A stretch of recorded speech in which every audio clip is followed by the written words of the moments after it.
అందరికీ నమస్కారం. ఒక చిన్ని కవిత. అంశం అద్దం. గోడకు వేలాడే నిశ్శబ్ద చంద్రుడిలా, గోడకు వేలాడే నిశ్శబ్ద చంద్రుడిలా మన ముఖాన్ని మాత్రమే కాదు, మనసులో దాచిన ముసుగులను చూసేస్తుంది.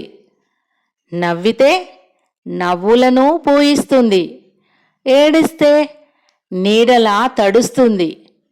మన మాటలు వినకపోయినా మన మౌనాన్ని అర్థం చేసుకుంటుంది. కాలం వేసిన ముడతలను నిజంగానే చూపిస్తుంది. కాలం వేసిన ముడతలను నిజంగానే చూపిస్తుంది. కానీ హృదయంలోని గాయాలను మాత్రం మౌనంగా దాచిపెడుతుంది. అద్దం ఎప్పుడూ అబద్ధం చెప్పదు. అద్దం ఎప్పుడూ కూడా అబద్ధం చెప్పదు. అందుకే కొన్నిసార్లు మనిషికి తనకన్నా అద్దాన్ని చూస్తేనే ఎక్కువ భయం అవుతుంది.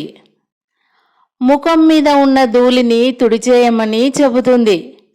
అలాగే మనసుపై పేరుకున్న అహంకారాన్ని కూడా శుభ్రం చేసుకోమని గుర్తు చేస్తుంది.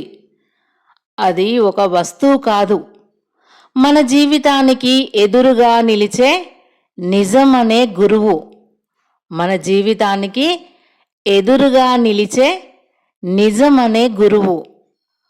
ఉదయపు మొదటి కిరణం తనలో పడగానే బంగారు సరస్సులా మెరుస్తుంది. దాని ముందుకు వచ్చే ప్రతి మనిషి తన కథను కాసేపు అక్కడ వదిలి వెళ్తాడు. కొంతమంది ఆశలను దిద్దుకుంటారు, కొంతమంది కన్నీళ్లను దాచుకుంటారు. పగిలిన అద్దం ముక్కల్లో కూడా మన రూపమే కనిపిస్తుంది.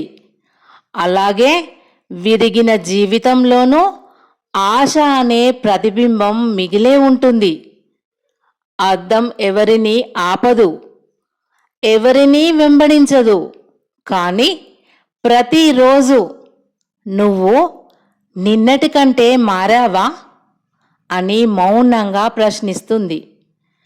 చీకటి గదిలో అది సాధారణ గాజులా కనిపించినా ఒక చిన్న వెలుగు తాకితే చాలు 1000 కాంతులను తిరిగి పంపిస్తుంది.